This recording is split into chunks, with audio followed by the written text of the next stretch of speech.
दरभंगा जिला मुहर्रम कमेटी का चुनाव होना है 3 तारीख को, इसको लेकर के क्या कहेंगे? सबसे पहले तो आप मीडिया के क्रांतिकारी साथियों का शुक्रिया अदा करूंगा कि उन्होंने इस मुद्दे को सबसे पहले उठाया। नहीं तो मुझे नहीं लगता था कि इस बार चुनाव भी होता।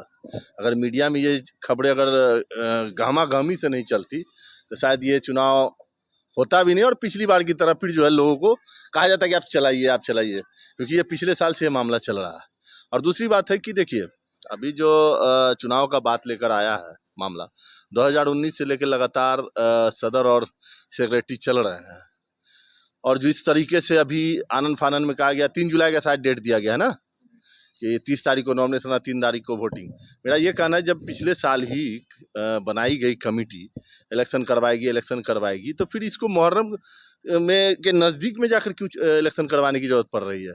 बकरीद का जब चांद निकला था उस टाइम में ही लोगों को बैठ जाना चाहिए था और लोग बैठ कर ये डिसाइड कर लेते कि किस तारीख में करना। अभी आनन फाने बताइए 7 तारीख से मुहर्रम चालू है और 3 तारीख को आप जो है वोटिंग करवा के और उस दिन फैसला करेंगे। ये अफसोस की बात है। लेकिन सबसे पहली बात है कि आप मीडिया के साथियों ने इस मामले को गहमा-गहमी लिया कि चुनाव को लेकर जो है सरगर्मियां तेज है कि मुहर्रम का चुनाव क्यों नहीं हो रहा था। इस मामले पर आनन फानन में हुआ है। ये इस बार चुनाव किन प्रक्रियाओं को लेकर होना है और आप क्या प्रक्रिया करेंगे? देखिए, चुनाव से पहले तो सबसे पहले मैं जानना चाहता हूँ कि 2019 से जो अब तक थे उन्होंने क्या हिसाब सार्वजनिक किया है, क्या पैसा आया, क्या खर्चा हुआ, वो सार्वजनिक हुआ है क्या? दूसरी बात है कि ये जो चुनाव का बायलॉज बनाया गया है, सबसे पहले तो इसमें ये चीज़ होना चाहिए कि जो सदर सेक्रेटरी पिछले 4 साल से लगातार थे वो कम से कम इसमें नॉमिनेशन ना करे, इस चुनाव को वो ना लड़े।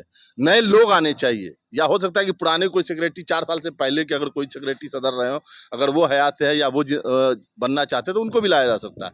लेकिन कम से कम ये जो 4 साल से सेक्रेटरी सदर थे उनको तो नहीं आना चाहिए, ना उनका नॉमिनेशन होना चाहिए, क्योंकि पिछले साल भी ये मामला था तो उनको बनाया गया था, तो ये ज़रूरत नहीं है। दूसरी बात है कि पहले मैं और अभी भी कह रहा हूँ कि सबसे पहले जो क्या खर्चा हुआ और क्या पैसा आया, वो जनता का पैसा है, वो पूरी दरभंगा जिला के आवाम का पैसा है, वो सार्वजनिक होना चाहिए।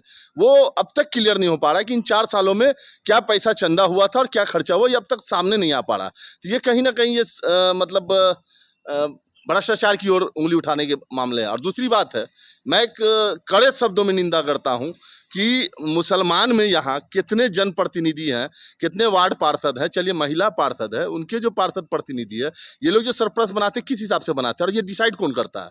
सबसे पहले तो आपके जो मुस्लिम पार्षद यहाँ हैं उनके अगर महिला के पार्षद को आपको सरप्रस्ती में रखना चाहिए। फिर उसके बाद जो राजनीतिक रूप से लोग, जो पार्टी से जुड़े हुए लोग हैं या सामाजिक रूप से लोग जुड़े हुए हैं, उन लोगों को आपने जो है पूरे जिला से आपको कलेक्ट करना चाहिए, लोगों को लेना चाहिए। तो ये समझ में नहीं आता। मैं तो अभी भी कह रहा हूँ कि दरभंगा जिला मुहर्रम कमेटी का नाम बदल के इन लोगों को किला घाट मुहर्रम कमेटी कर देना चाहिए, क्योंकि ये लोग कहीं से दरभंगा जिला मुहर्रम कमेटी नहीं बनता। ये गिने चुने लोग, किला घाट के ही लोग और कुछ उनके खास लोग, वही लोग उस कमेटी में बैठते हैं। तो ये बहुत ही सोचता। याद है कि इससे पहले जो सेक्रेटरी हुआ करते थे, चाहे मरहूम एहसान साहब हो या मरहूम दुल्हारे साहब हो, रब्बानी साहब हो या ये तनवीर आलम नौसाद भाई हो, इन लोग के वक्त में बड़ी जंबो जेट सरप्लस की कमेटी बनती थी और उस टाइम में लोग सेक्रेटरी या पूरे शहर के लोग उसमें जुड़े होते थे। हर इलाके, हर कस्बे के लोगों को दावेदारी, हिस्सेदारी दी जाती थी। लेकिन ये गिना चुना लोगों का ये कमेटी चलता है और बहुत सोचने की बात है इस बारे में लेके।